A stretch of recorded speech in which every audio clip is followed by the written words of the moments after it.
Hi, guys. Welcome to tonight's program with Inform at the Commonwealth Club. I'm Marisa Lagos. I am a politics correspondent at KQED and co-host of the Political Breakdown podcast, which my guest has been on. Joining us tonight is Congressman and presidential candidate Eric Swalwell. Another round of applause.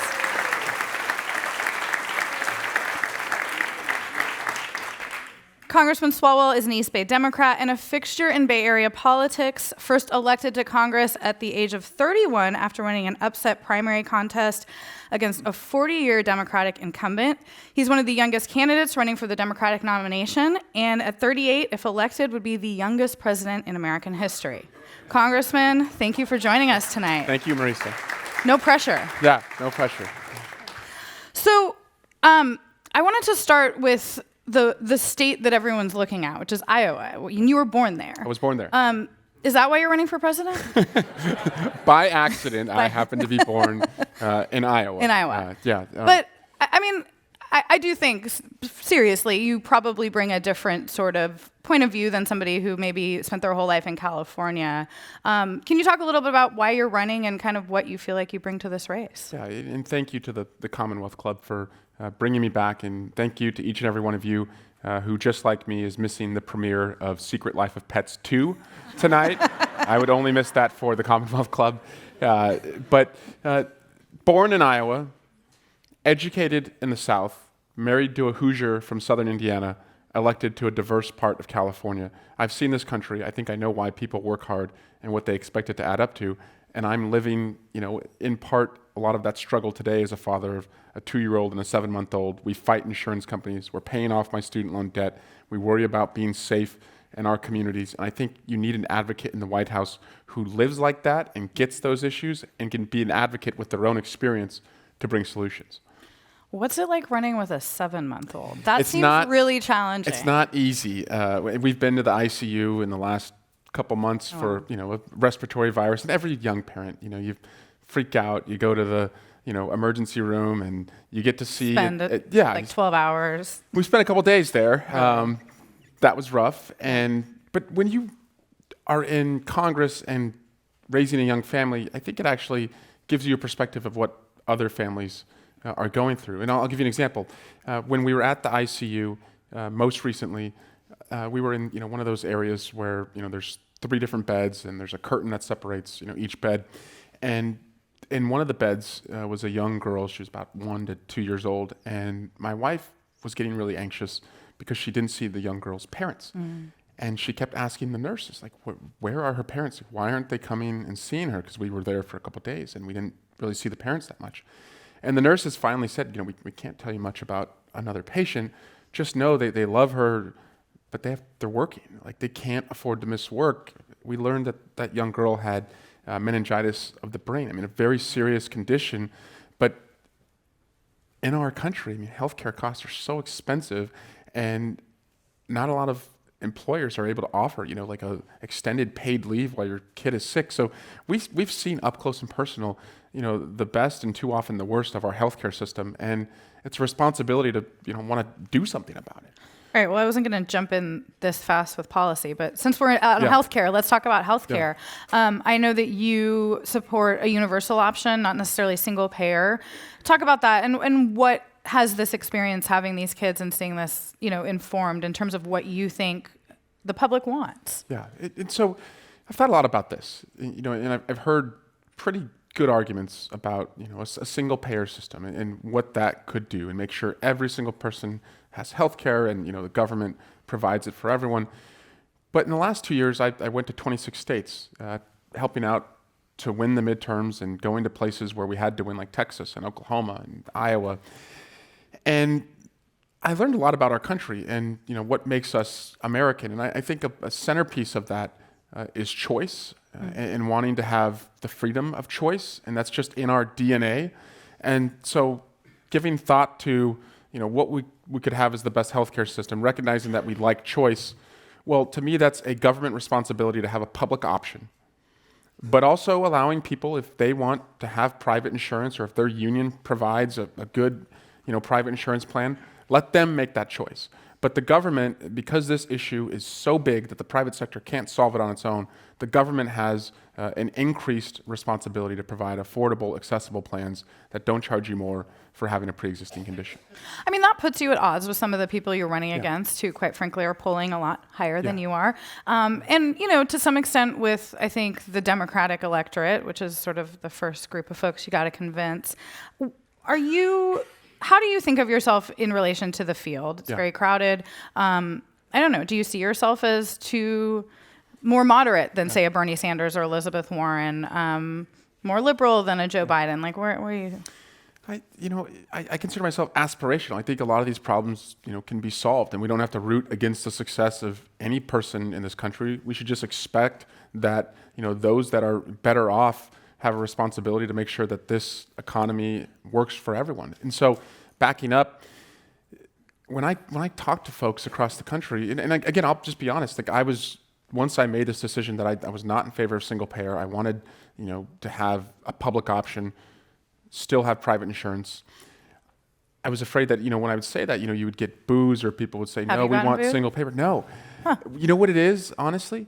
People just want to know that you recognize how expensive it is, and you don't think the status quo is working. And that's what I've seen in Iowa and New Hampshire and, the early primary states. They just want to know that you get that this is not working. It's eating up their paychecks. They're paying too much for prescription drugs, and that you have a plan that's going to have them spend less. And I don't think they're going to punish anyone that acknowledges how hard it is right now and has a plan to make it easier and more affordable.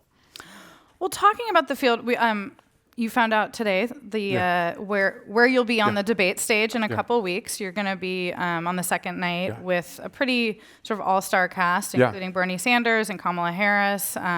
Pete Buttigieg is on the stage, Joe Biden. How do you want to sort of differentiate yourself from this crowd, given where you're at in the polls, and again, just like how much time there is between now and the primaries? As someone who is always like the last one to board a plane because we're like running late, I've come to learn that even if you're the last one to get on the plane, you're still on you all get there at the same time. So we've made the debate stage. So I have an opportunity to make my case, and my hope is that the country, as this process plays out, they see a generational candidate who fights health insurance companies when the surprise bills comes, who pays student loan debt, who worries about his kids' safety at school, and that the only way to solve those issues is to have a page forward, someone who's living that right now and has solutions for that right now. But also that they see someone who has experience in Congress, and you're not rolling the dice on someone who's inexperienced, because we're living and paying the consequences for that right now. I've been on the House Intelligence Committee. I've met with foreign leaders. I've gone to the war zones. I've taken the classified briefings. Like, I'll be ready, on day one to, restore, a lot of what has had a wrecking ball taken to it. But I don't think I have to, swing for the fences or, be too extra up there. I think I just have to be myself and put my vision out there with the credibility of the experience I have. Well, I mentioned at the top, this is not the first time you've kind of taken on an uphill battle in an electoral race. I was reading back, you told the Chronicle that when you first decided to challenge Pete Stark, who was a 20-term congressman elected before you were born, someone told you there's a ladder for these sorts of things and you're not even a rung. This is somebody in Democratic politics. And that was something that was printable. Do you want to tell us who that was now? But I wonder, do you feel parallels between that race and this one, or is it a totally different animal? Totally different animal. The best piece of advice I was given was, do not in any way project any lesson that you learned from that race onto this one. Like, don't think that because you won under those circumstances that you're going to win now. And that was the same person who told me at my inauguration, when I was sworn in to my first term, this person said to me, this past race was nothing about you. It was entirely about the incumbent. So don't think that you're something special. Now you have to prove to the voters that you worked hard and earned it. And so for me, it really is looking at this completely differently. This is really, I think, about who we are as a country and where do we want to go. And we have an opportunity, I believe, not to just aim so low to beat a lawless president who runs a top floor economy, but we have an opportunity to challenge the country to take on big issues, to solve the student debt crisis, to not just have a coverage plan, but to invest in cures in our lifetime through innovation and see that as a way to bring down costs, to end gun violence and believe that this is not something that we should have to live through every single day, and that we're capable of putting big solutions forward and making ourselves safer in our community. So I really believe that this is a generational election, and it's going to take a generational leader to take us forward. But you also just said that you felt like that first race was more about Pete Stark than about you. And I think that's something Democrats are really sort of grappling with right now. How much to make 2020 about Trump? How much to make it about their ideas and the sort of, are you against something? Are you for something? I mean, where do you stand on that? And how are you going to approach that question? Yeah, well, I don't think anyone's questioned, my ability or passion to hold the president accountable. And I think that's rooted in being the son of a police officer and seeing my dad know right from wrong his whole life and really believing in a system of justice. You want to talk about that? And then also just being, a prosecutor in Alameda County and believing that, we have a rule of law for a reason. And so I don't think you can ignore the president. And I get why some candidates just don't want to talk about him at all. But I mean, these are extraordinary times, and we can't just cover our ears and say, this isn't happening, this isn't happening, this isn't happening. This is happening. He's risking the republic with what he does every single day. And I'm not afraid to say, yeah, I've got scars from being in the arena and being in this fight, but it's because I care so much about what the rule of law means for all the freedoms we enjoy, free markets, free speech, and the freedom to dream. And if that's not a winning path, then that's fine. But I think this democracy is worth saving and worth calling out the person who's risking it. So give him a round of applause, guys. So you brought up your dad. Yeah. Full disclosure, Eric Swalwell is a Democrat in a family of Republicans. Yeah. We can get to that in a little bit. But your dad has a really interesting story from when you were very young. Yeah. He was a police chief in Iowa, and he was fired. Tell us what happened and what you learned from that. It was really my earliest memory. My mom and dad, when I was 5 years old, anxious and fretting about my father about to be fired. And honestly, I remember it. It sticks out because I just heard the word fire, and you think about your dad and you think he's going to be in a fire. That's bad. I later learned from my dad that he came to this town of Algona, Iowa, as a very young police chief in his early 30s. And my mom was born in South Dakota. She had family in the area. He had been a police officer in Alameda County, got injured, wanted to go back into police work, and found this job in Iowa.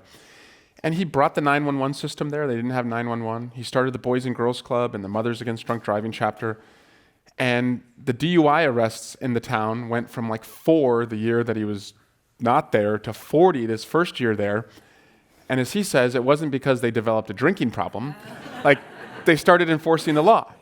And a lot of people in this small town, a good old boys network as he would call it, they just didn't like that.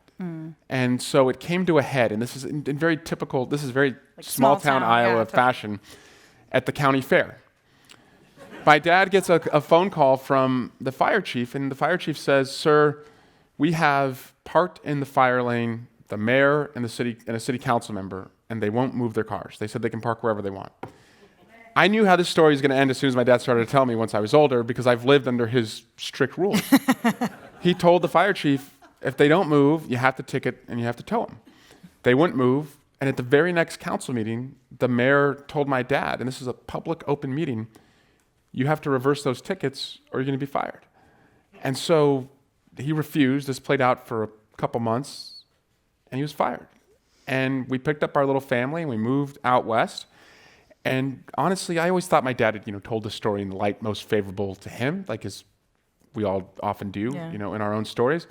But when I went back to Iowa in 2016 for the 2016 election, working on campaigns there, I looked up the Des Moines Register archives and the Algona Times archives, and they really covered the story as he was fighting against. So everyone knew. It was covered in the state, and there are Des Moines Register reporters who remember it, who are still there, and they covered it as he was, he was trying to clean up this town, and it was corrupt, and he paid the price. And it taught me that whether you're the chief of police of, it taught me whether you're the mayor of Algona, Iowa, or the president of the United States, no one's above the law. And that was a good lesson to learn as a 5-year-old, not knowing then that I would later go on the Judiciary Committee and have to answer, these questions about, what is acceptable and what is not for our leaders.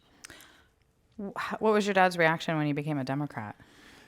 They blamed it on my high school teacher. Republicans it's liberal teachers, they're brainwashing the kids. It was a high school teacher who got me involved in campaigns. And when I was in high school, I saw pretty early on that soccer was my path to being the first in our family to go to college. So I just latched on to anything soccer. And I would do private lessons on the side. I would give private lessons to younger kids to pay for my own private lessons. I would referee, anything to pay for specialty coaching so I could get better, go off to college on a scholarship. And it worked, it paid off.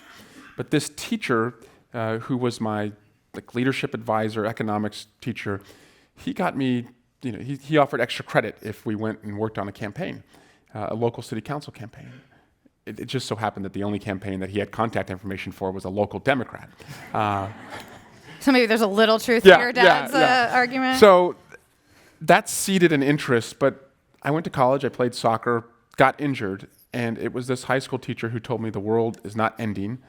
You should apply to an internship in Washington, D.C., see if that's something you're interested in. And I went there, and I worked for Congresswoman Ellen Tauscher.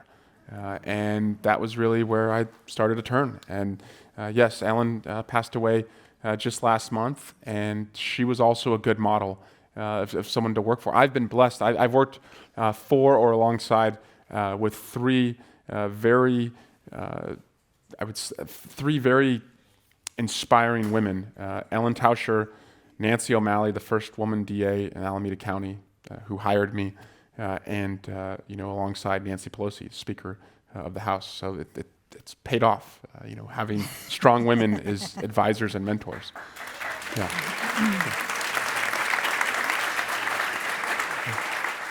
So after you stopped playing soccer, you did this internship, and then you transferred right to the University of Maryland. And that was actually your real entrance to politics, right? To elected office on the city council there. How does a college student get on a city council? We were really good at sports in 2001, 2002 at Maryland. And the problem, though, was that we got really excited about being really good at sports. And so every football game win or basketball game win, the students would essentially riot. And it got out of control. And so there was this tension that was building between the people who lived in College Park, Maryland, and the students. And the residents wanted really strict rules. They wanted curfews. And the students were just getting worse and worse and, not respectful of the residents. I went to UC Santa Barbara, so I can relate. Oh, gosh, yeah. So, Del Plata. Yeah. Yeah. I saw an opportunity to work between the residents and the students. I was already on student government, and so I went to the city council and asked them. I saw no student could ever win a seat on the council because they drew the lines in a way that they drew around every area the students lived in, so they never had a majority anywhere. So I asked the council members if they would work with me to create a student position where I could go to every meeting, I could speak on every agenda item, I could get all the briefing materials, recognizing I wouldn't be elected, I wouldn't have a vote, but I would always be asked how I would vote. And I figured that seat at the table would at least allow me to be a voice for the students and build a partnership with the council. And we were able to get that done. And I served as the first student liaison on the council. And the first initiative I worked on was community cleanup days. So Sunday mornings after all the parties, I got the fraternities and sororities who needed, civic credits, to fulfill their requirements. I was going to ask if you had any friends left after this. Yeah, exactly. So we would all just be dragging out there at, 7 a.m., 8 a.m., cleaning up the mess that, everyone had made the night before. But it engendered goodwill with the community because they saw the students, caring about the streets that they had, dirtied the night before. And, it was just something small like that, but it got me involved locally. Did you, at that age, kind of, dealing with folks, I assume, who are far older than you on the council. And then when you came to Congress, you were only 31. Was that, did you have any lessons that you could apply there, or were there any similar dynamics? When you go to Congress at 31, the first job they give you is IT help desk. So, how do you tweet? yes, what is this InstaSnap, or tell me about FaceGram, and I embraced that and helped a lot of my colleagues, set up their social media accounts. Democrats and Republicans, or just Democrats? No, Okay. and I worked with Republicans on it, and would do social media events, or just sometimes when there's sports contests, we'd have fun with rival communities on social media. But what I encouraged my colleagues to do with technology was I told them, you be you. First takes only. So if you're talking to your Insta story, or you're doing Facebook Live, and you stutter over something or screw up, don't delete it. Just Keep be going. you. Be normal. How many people in Congress do you think actually run their own Twitter feeds? I don't think it's that many. Yeah. And that's probably for a good reason. Right. I send tweets that I regret later, or I think maybe that wasn't as important as it should be. Your press guys in the front. Yeah, they're nodding. Yeah, they're nodding. They would love to change my passwords. I'm on the intelligence committee, so I'm one step ahead of them on that. It's good to have skills. Yeah. All right, well, let's back up. You went to law school. Did you want to become a prosecutor at the time? Okay. My dad always told me, just growing up, that his dream, he wanted to be a prosecutor because he was a police officer, and he would take his cases to court, and he really just admired the work that prosecutors did in the courts and working on behalf of victims and bringing justice. But he didn't go to college, and that was never an opportunity for him. I would always, just to piss him off, threaten to be a public defender. I knew that was the fastest way to really get him fired up. But it truly was something he exposed me to. And your brother's in law enforcement too, I have right? two brothers who are Alameda County deputy sheriffs. And working in the Alameda County DA's office, if you think about some of those points, those inflection points in your life where your life really took a different direction. I remember where I was. I was at an Applebee's in Maryland, and my parents had called me and told me that the Alameda County District Attorney's Office had sent a letter to their home when I was in my second year of law school. And they opened it and they read it to me, and it said I had been accepted for the summer law clerk program, which was the way that you get hired after law school as a prosecutor. And I knew that at that point, that things were going to change, because it was a very respected office. It was the job I wanted. I'd gotten a lot of rejection letters from places that I didn't even really want to work at. And so I thought that's not a good sign. And the only job I wanted was to work in the county where my dad had worked as a police officer, and where he had hoped that one day his son could. And that's where I knew things were, going to change, and that the hard work had added up and was starting to pay off. Do you ever feel like, coming from that law enforcement background, that it does put you at odds with your colleagues, the Democratic electorate? I mean, we've seen in California a real sea change around criminal justice and the reforms over the past decade.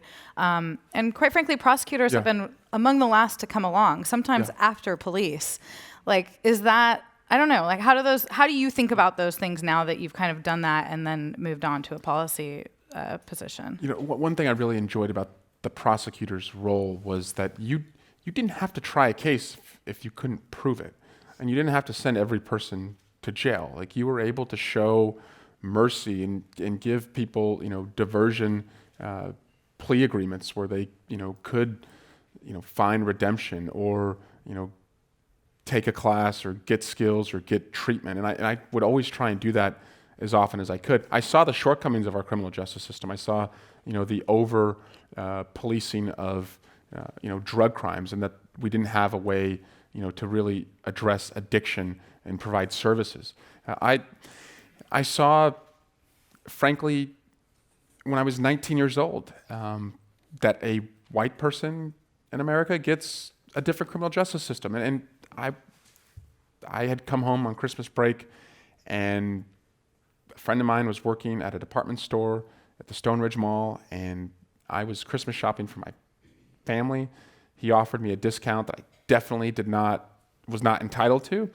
I took it, and like he had done this apparently for all of our friends, and I was just the last one that they were like finally onto it. So he and I both got arrested. And I remember the look on my dad's face when he came to the mall to pick me up, and he was just crushed. I mean, he was like, How old were you? 19. Okay. And he was just like, everything that you're trying to do is over. I mean, he saw the worst in it. Like, this is over. Like, you're not going to be able to go to law school like you want to. And they didn't have money for me to, get a lawyer, but they took out a loan. He found, a lawyer who would take my case, and I was able to get, a probation agreement where I stayed away from the mall. I went to a theft awareness class. I didn't get in trouble again. And then 4 years later, I got to sit in the same prosecutor's chair in the same courtroom where I was prosecuted. And I saw that for so many young black kids or black men, I mean, a lot of times it was teenagers, a lot of times it was young men, it was just a different criminal justice system. They didn't have the resources. Even though it sunk my parents to find a lawyer, that wasn't even an option Right. For their families. And a lot of the times, they pick up a very minor case, and because of a lack of structure in like the communities where they live with not very good schools, not very good jobs, they just fail to appear. And then a warrant goes out and they get arrested again, and it's just like a hole that they fall into and they can never get out of. And so I saw it's definitely two criminal justice systems that we have, but that's a structural issue that a prosecutor's office can't fix. The only thing that can fix that is to make sure that, one, I think as Americans, we address the original sin in our country of slavery and what that has done to dehumanize especially black men. And, as I've seen, like how they view themselves, because we've never, I think, made that right. Second, the generational suffering that these communities have gone through in a lack of opportunity, a lack of investment in schools and jobs. I would go through West Oakland as a prosecutor to find witnesses, and you'd see that it was payday lenders and liquor stores all around, the piercing sound of police sirens, always not too many blocks away, and the crumbling infrastructure of the schools where the best technology was an overhead projector. And like we failed those communities. And so I actually think my experience as a prosecutor and seeing that and working as a member of Congress and knowing what we can do structurally to fix that, would serve and benefit minority communities. What would you like to see if you were president done? I mean, we've had reparations have come up in this race, several other candidates. I think that there's been some bipartisan interest in some criminal justice reform on the national level. I mean, what do you think sort of are the first steps that need to happen from an executive level?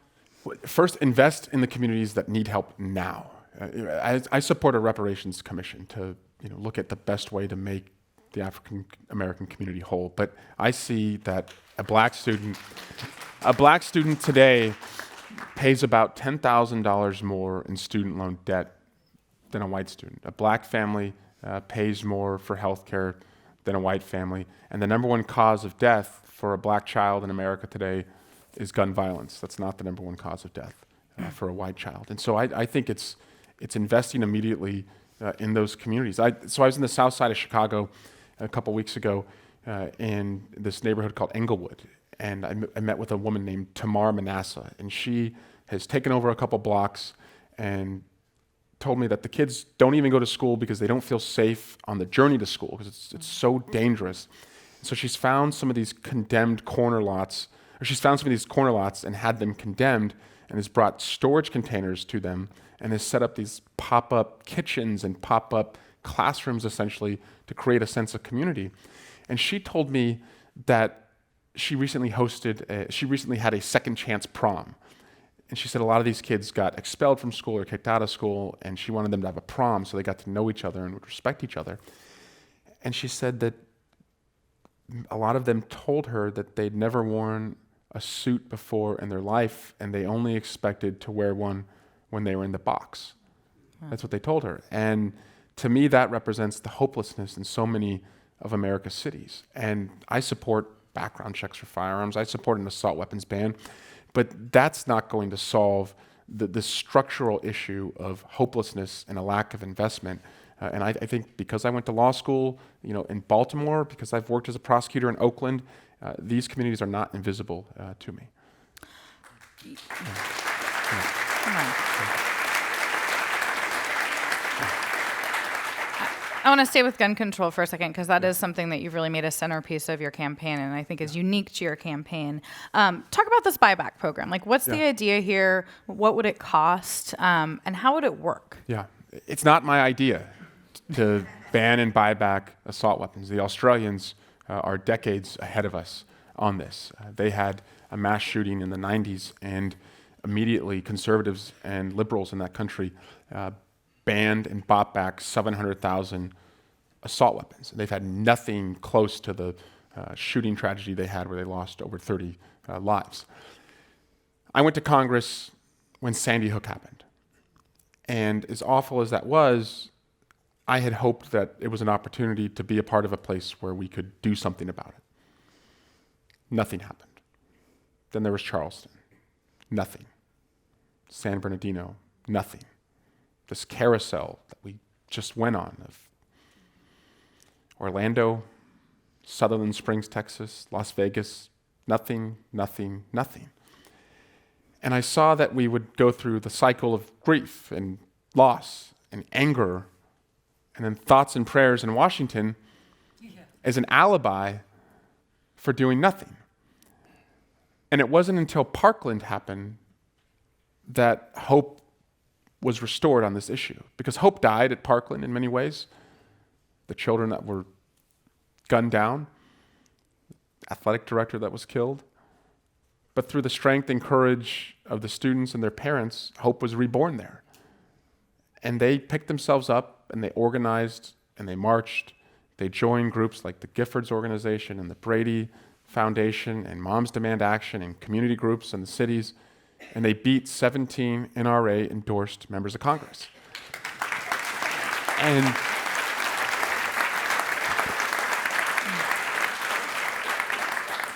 when I and so many others were about to give up, they gave us hope. And they showed me that we don't have to fear the NRA and that we actually could negotiate up instead of down. Because after Sandy Hook, we went for background checks, and the NRA and the Republicans said no. After Orlando, we had the crazy idea that if you're on the terrorist watch list, you shouldn't be able to buy a gun. They said no to that. And after Las Vegas, we said, well, if you take a semi-automatic assault rifle and convert it to a fully automatic assault rifle with a bump stock, like, we should ban that device. And they wouldn't even give us a vote on that. And these groups told me that you're going in the wrong direction, that the floor is background checks.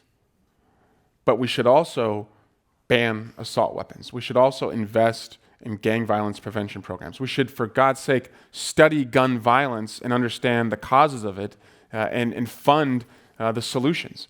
And so, in part, I'm running for president because I believe the country wants a president who's going to be offensive in the way that we take this on rather than just defensive in responding to the last shooting. What do you...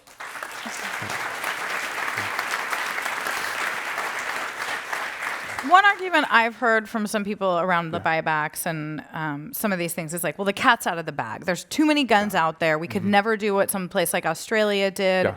You know, only the bad guys would keep the weapons. Make the case for like why that's not, why you don't think that those are valid arguments. I've heard that argument too. That gives me relief. And I was in Allen Park, Michigan, about a year-ish or so ago, and it was right before I wrote an op-ed in USA Today proposing a ban and a buyback. And it was a basement party, and I don't know if anyone's ever been to the Detroit suburbs, but you know, there's like basements are like the center of the community. And so it was a basement town hall, essentially. And the person who hosted it for me invited all of our neighbors with one condition. You had to have voted in the last election, and it had to be also the first political event you'd ever been to. So it was Republicans, Democrats, Independents in a state where kids get the day off when hunting season opens. So they value, their right to hunt. And so I made the case for a ban and a buyback, and I was ready, to brace for impact. And it was just crickets. And finally, one guy raised his hand and he said, yeah, I get what you're saying. don't really have a problem with it, but he said exactly what you said. He said, I just think this problem's gotten too big for us to solve. And when he said that, I said, I can work with that because I'm in this to solve the unsolvable. Like if you think government can't do it, like I want to find a way to do it. You're not telling me like it is my God-given right to have, a weapon that shoots dozens of rounds, in a minute that would never be used for hunting, only used to mow down people. I need to have that gun. He wasn't saying that at all. He just said the problem's gotten too big to solve. So it was hopelessness. I can work with that. What I found is that the people who are against this are a very vocal, tweeting, bullying minority. And that the NRA has led us to believe that addressing this issue is a divisive tactic. That addressing this issue is a divisive, like, hot stove that you don't touch. And that's a tactic. Because like just making it a third rail. If we think that you're going to pay a political price for doing something about this, then we're not going to touch it, and they win. But I'll tell you, Marisa, I've gone, as I said, to 26 states in the last 2 years. I've been on the road, since I've announced this run for president all over the country. People come up to me about every imaginable issue. All of the haters that I see and read on Twitter and Facebook and Instagram who have like, they're holding an assault rifle as their profile picture, like we shouldn't be concerned about that person. They never show up in my face. People come to me and they disagree with me on a lot of things, but not on that issue. And I just think that they have used this, they're a paper tiger, and we shouldn't be afraid of them. But then why aren't your Democratic colleagues in more red or purple states on board with that? I mean, I don't think we've seen, even when Democrats controlled both houses, that kind of action. I think we're at the tipping point, though. I think Parkland was in part the tipping point, and beating 17 NRA-endorsed incumbents, particularly in Oklahoma, Texas, Iowa, Kansas. I hope that gives my colleagues the courage to know that the moms are going to have your back, and you better worry about pissing off the moms more than pissing off the NRA. Yeah.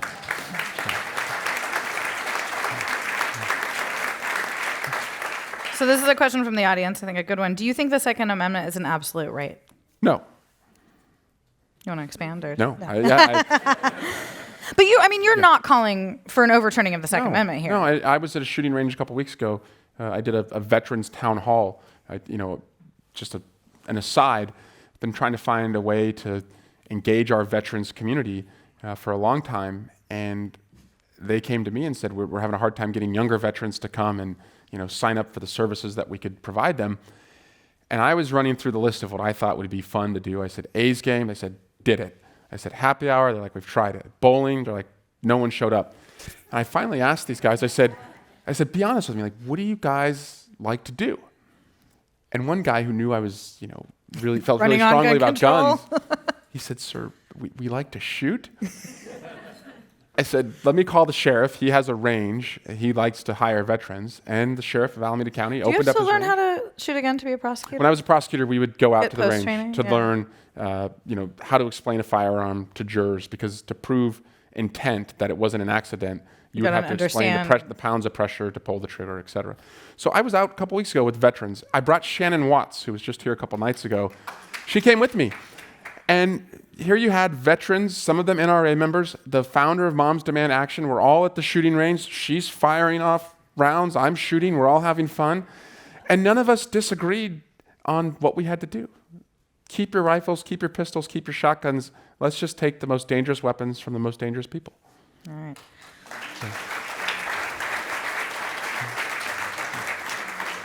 So I want to talk about what it's like to be in Congress. When you ran in 2012, your pitch was being a new voice, having new energy, I think similar to what you're talking about in your presidential run. But then you get to D.C. and, I think reality sets in a little bit. I guess to start with, did you appreciate the value of incumbency and maybe age and wisdom a little bit more once you got there? Certainly, yes, of course. And I respect people who've been working on some of these issues for a really long time. And as a prosecutor, I thought justice took a long time, to come. Boy, in Congress, closure takes decades on some of these issues. So I would describe it that it's easy if you want to work really hard, put your head down to solve some of like the smaller niche Right. issues. Some of these larger issues, I have found that the dirty maps and the dirty money keep us from taking them on. And I'll give you an example. So when I was a freshman, I had more bills signed into law than any other Democrat, and I was in the minority. So I worked a lot with Republicans, including one that helped our Filipino community here as Typhoon Haiyan wiped out the Philippines, and it was a tax incentive bill for people to, give, charity dollars to foundations that would help over there, and it just incentivized that to help an allied nation. So, I worked on a tax bill. I worked on something as easy as naming a post office after a local veteran. On the bigger stuff is where you see the money pour in. San Francisco Chronicle, about 5 years ago, had this 6-part series on rare earth elements. We're starting to hear about them again. Rare earth elements are used in so many of the devices we rely on, from laptops to cell phones, jet engines, anti-missile systems. And the Chinese, at the time and still today, controlled about 95+% of the exports. And they were continuing to choke off the exports to raise the cost or force a US company to relocate over to China. The Chronicle found mines in the United States that we could safely use to get these rare earth elements. So it would bring down the cost for US manufacturers and not have to rely on China.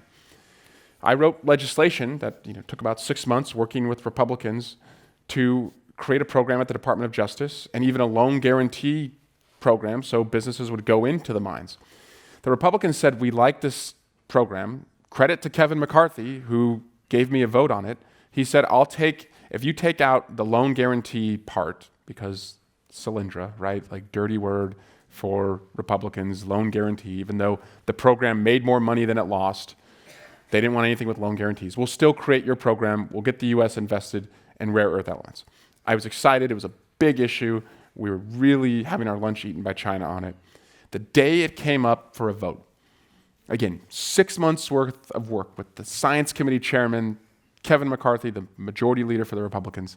The day of the vote, the Heritage Foundation and Club for Growth send out an alert to their members. And they tell them, call your member of Congress, tell them to vote against this new loan guarantee government program. Loan guarantees wasn't a part of it. Tell them to vote against it or they will be scored negatively. Scored negatively is like Washington speak for, we will give them a bad letter grade, and if their letter grade is so low, we will fund a more conservative candidate to run against them. So Kevin McCarthy said to me, he said, your bill's going to lose now. I suggest you just pull it. And I told him, I said, I think I can save this. And he was looking at a freshman lawmaker, and he's probably eye rolling, sure, go ahead, try and save this.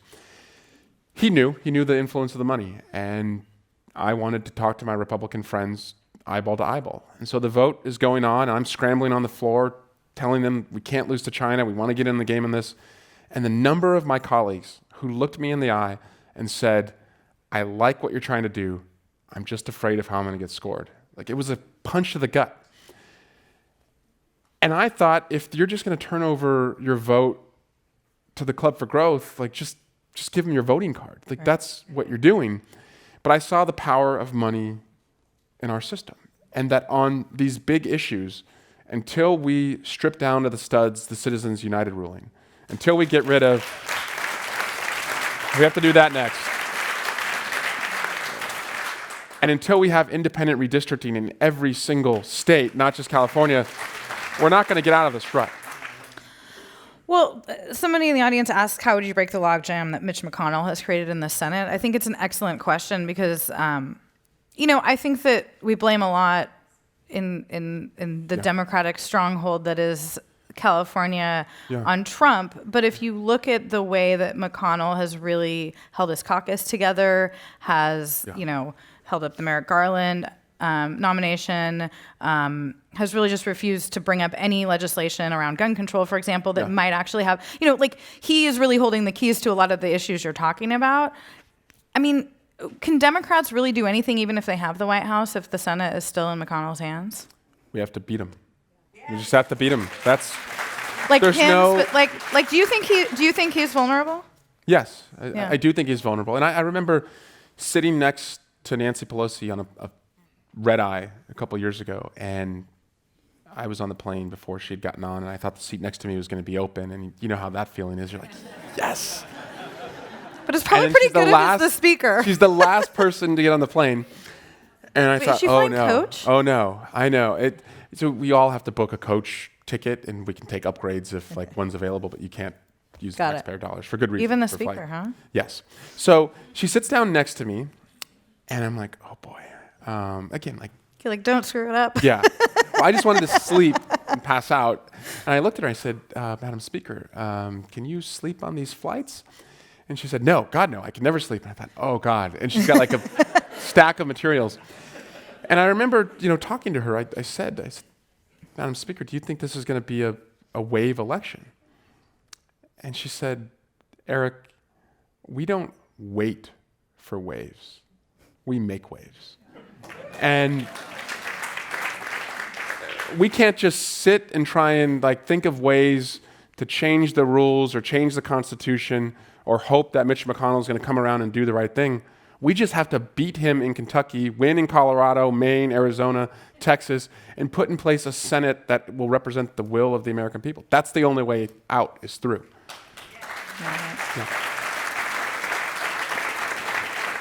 Quickly, and then I want to talk about student loan debt because that's a big issue of yours. But I'm just curious, you were one of the youngest people we mentioned in Congress, but also in leadership. And now you've got some competition. There's AOC and all these other, on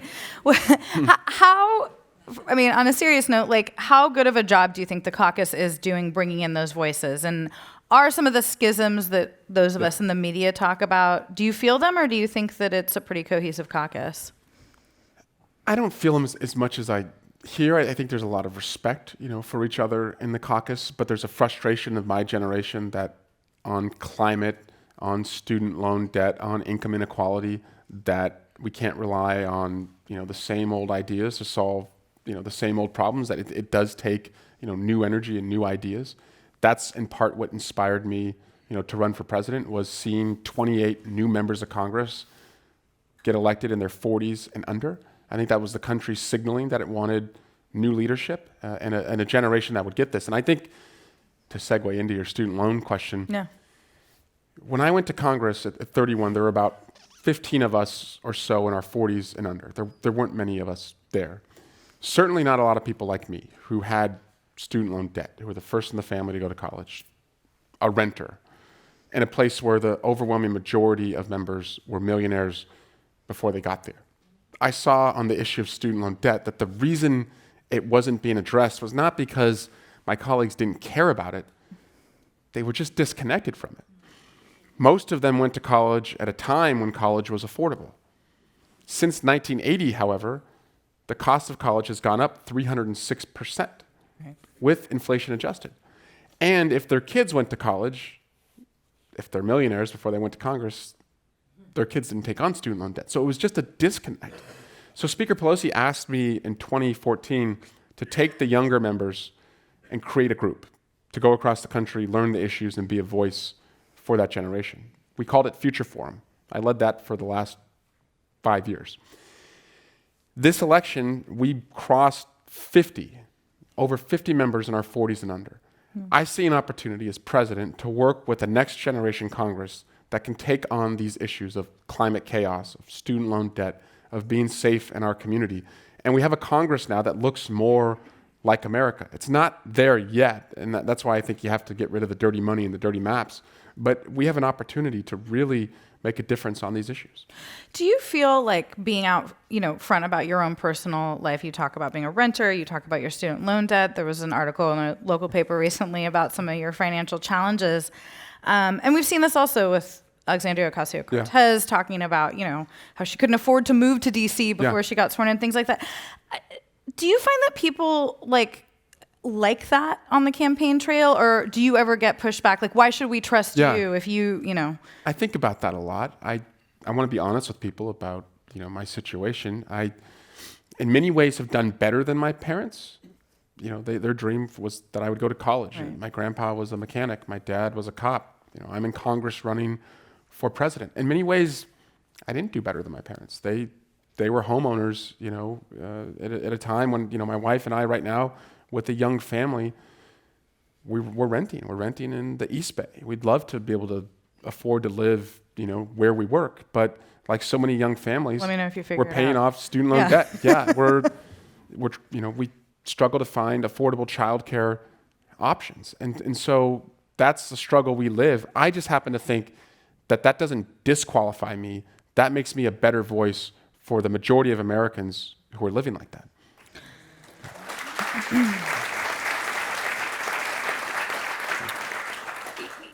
To be fair, Elizabeth Warren, who's a little older than Yeah. you, has been talking a lot about student I'm glad debt she as is. well. She's been a real leader on it. Yeah, she's talked about forgiving past debt. I know you've talked about lowering interest rates or zero interest. Talk about what your platform is on this issue and how are you going to pay for it? For students on their way to college or in college now, we should have a college bargain.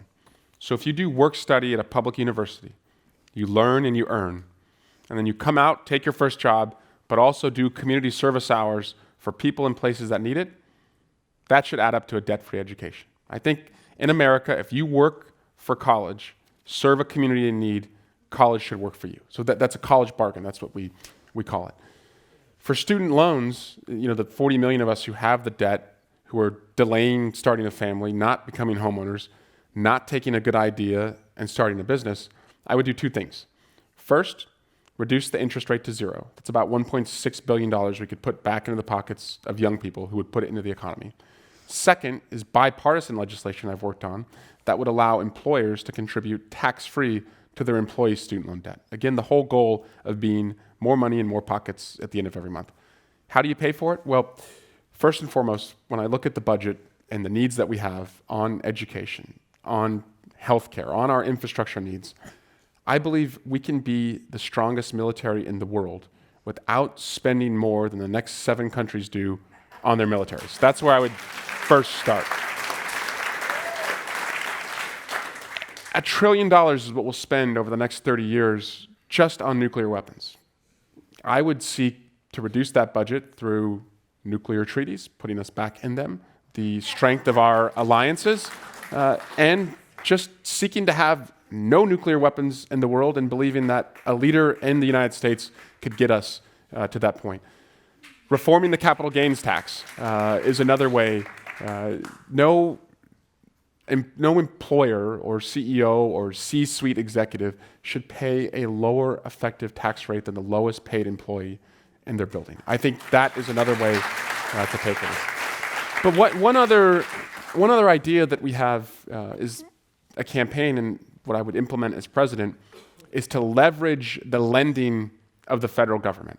90% of the student loans are backed by the federal government. So if you go to San Francisco State, or if you go to Stanford, or if you go to Trump University, you get the same aid package.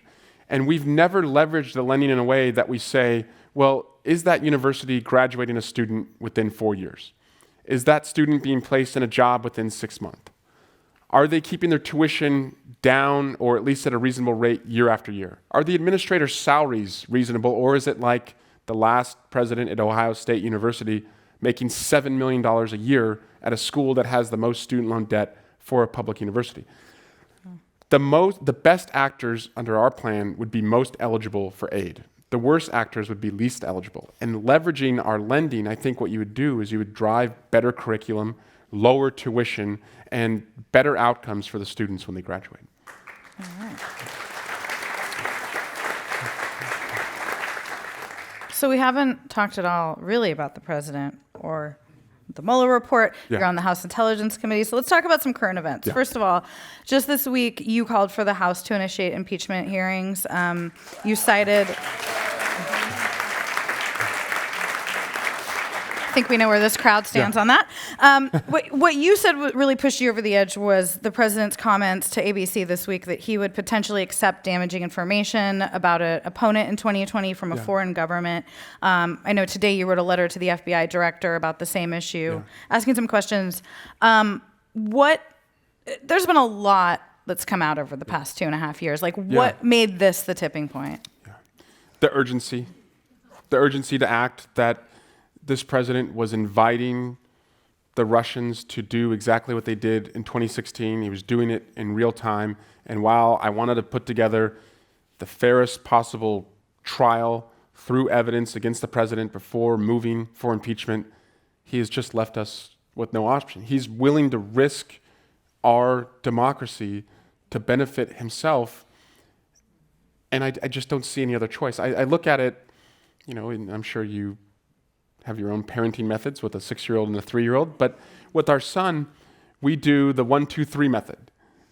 If he's throwing toys or throwing tantrums, we count to 3, and then we take a toy. He's learned that he can just count to 4 and 5, and we think it's really cute. So now we do 3, 2, 1.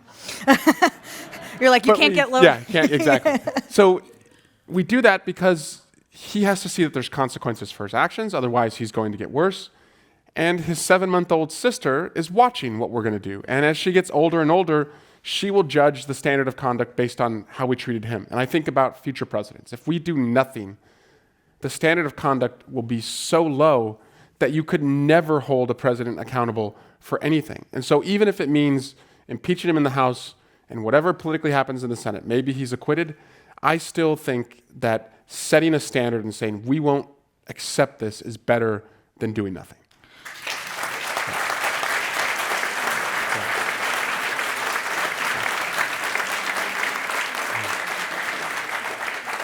Other Democrats are concerned, including Adam Schiff, the chairman of House Intelligence, about what you just talked about yes, that that they think that there should be sort of a line drawn in the sand on this, but also that what message would it send to future presidents if a Senate doesn't vote to convict? Is that? Yeah. It sounds like you think. I don't want to let the Senate off the hook. I feel like we're almost giving them an out. Like they should have to vote on this. That's the same reason I called for the vote when McCarthy said, "Don't call for a vote." Like, why would I let them off the hook and let the outside groups win? We should at least see their names and know how they vote. And I think the same thing is true. And I don't want to prejudge the outcome of the Senate.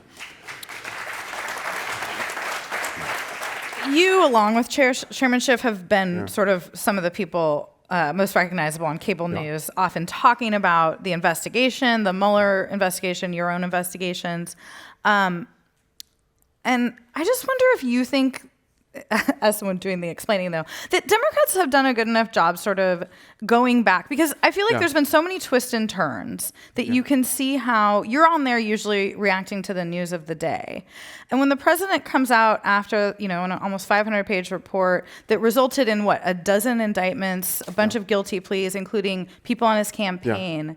Like, do you think Democrats are doing a good enough job kind of talking about that enough? Yes. And again, I believe because we value the rule of law and we don't do Donald Trump justice, the rule of law will still stand after Donald Trump. It's going to be really frustrating, and I'm impatient, and I know many of you are impatient, but if we just do what Donald Trump does and jump to the conclusions without relying on the evidence, that's not America anymore, even if we end up on top. And I want to make sure that we're still a country, with laws. Now, I'm reacting to the news of the day. You have to answer what the Post asked you. I'm also learning and legislating along the way. And what I mean by that is I look at this in the framework of Watergate. There was an era of reformation after Watergate. We reformed the intelligence community. The Church Committee put in place reforms on how the FBI and CIA could work. We cleaned up, in part, campaign finance laws because we saw the abuses there. So at each point that I've seen an abuse by this president, I've put a marker down, I've written legislation, and I've tried to address it. I'll give you an example. Over a year ago, I wrote legislation called Duty to Report. If you're a campaign or a candidate or a candidate's family and you get information from a foreign agent on your opponent, you have to tell the FBI. This president has benefited from a failure of imagination from prior Congresses who never thought that a campaign would act this way, so they never wrote laws that would protect us from what this president did. We have a responsibility to write laws to make sure future campaigns don't do this. So this week when the president said, I would do this again, to me, that shows the urgency of having that law passed. And Where is that legislation? I was excited yesterday. Speaker Pelosi said in her press conference that she'll be bringing duty to report, the legislation I've written, up for a vote very soon. And Kevin McCarthy said, and I'm going to hold him to this, he said in his following press conference that he would support Democratic legislation to put an onus on a campaign to tell the FBI. Do you think McConnell will bring it up for a vote? No. Okay. Just beat him. Just want to, yeah. Just want to get that out there. You've also called for the Attorney General Bill Barr to be impeached. Again, they support you there, but and I hate to sort of couch all of this in politics, but. Where will we find the time? Yeah, basically. I mean, if the House were to start impeachment of the president, I would assume that would be pretty all-consuming for your committees. Yeah. Do you think both of those things should still be on the table? Yes. Again, it's rooted in a belief that no one is above the law. The president and the attorney general should not be treated differently than any single one of us would in the community if we broke the law. And so I think you have to show that there's going to be consequences. Otherwise, lawlessness just prevails. And I'll give you an example. Look what's happening in Alabama and Georgia and Missouri with these attacks on a woman's right to make her own healthcare decisions. Yes, in part it's because there's a Supreme Court where these legislatures view that they would get a favorable ruling. But what would make someone believe that they could just pass a law that so defies decades of precedent? It's lawlessness in the White House. It's seeing that the president doesn't believe the laws apply to him. He tells the border commissioner, go ahead and enforce my immigration laws, and if you break the law, I'll pardon you. So that is seeping into everyday America, where people will start asking, like, why do I follow the law if this guy doesn't follow the law? That's why you have to show that no one is above the law.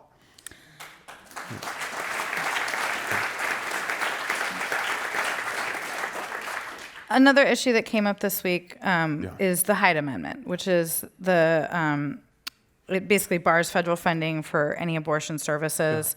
Yeah. It's something that has been added on over the years to many funding bills, and many Democrats who oppose it end up voting for it. Right. I'm assuming you have as well. Yeah.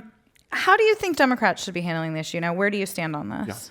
Yeah. I've supported legislation that would repeal the Hyde Amendment in the past few Congresses.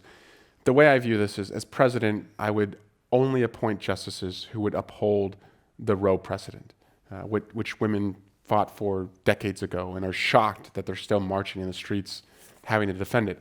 But I don't want us to aim so low that all we do is defend Supreme Court precedent. I want to lift the ban on women who don't have private health insurance from being able to make that decision. So repealing the Hyde Amendment. But also, as a 38-year-old, I believe I can speak directly to young men in America and tell them that they have a responsibility to link arms and join young women in this fight. And that's something you can do, I think, as a young president. All right, before our final question, I got one from the audience that I want to acknowledge, which is, as a high school student in my junior year, what advice would you give to youth about getting involved in important political issues? Use both hands. Reach up to find mentors. And people love to mentor. And I know a lot of people don't want to bother someone else. And I always tell our interns, don't be a stranger when you leave. We don't know what you're up to. We only know if you keep us updated, and we can help you if you do that. So always reach up and find a mentor. But don't forget to use your other hand. And as you start to ascend, reach down and lift other people up. And you'll actually find that you become better at what you do, and the fulfillment that you get, and just the skills that you receive in mentoring others. So reach up, find mentors, reach down, lift other people up. Great. All right. We have 1 minute left. It is an informed tradition to ask the hardest question at the end, which is, what is your 60-second idea to change the world? Again, I would love to have something light and fun, and I do, but we truly are in a constitutional crisis, and everything that we work for in value is at risk. And if we don't have a rule of law, we don't have free speech, free ideas, and the freedom to dream that my parents relied upon when they worked hard and believed that their son could do better than them. I think right now, with a lawless president, the only way to change that lawlessness and make sure it doesn't seep into every community in America is to lift the ban on a sitting president from being indicted. He shouldn't have immunity. Yeah. He operates with immunity. He shouldn't have that immunity. I've pledged as president on day one, I would tell the Attorney General, get rid of that ban. No future president should operate with that kind of immunity. Yeah. There you have it. Congressman Eric Swalwell, thank you so much for joining us tonight. Thank you, each and every one of you. Thank you. Thank you.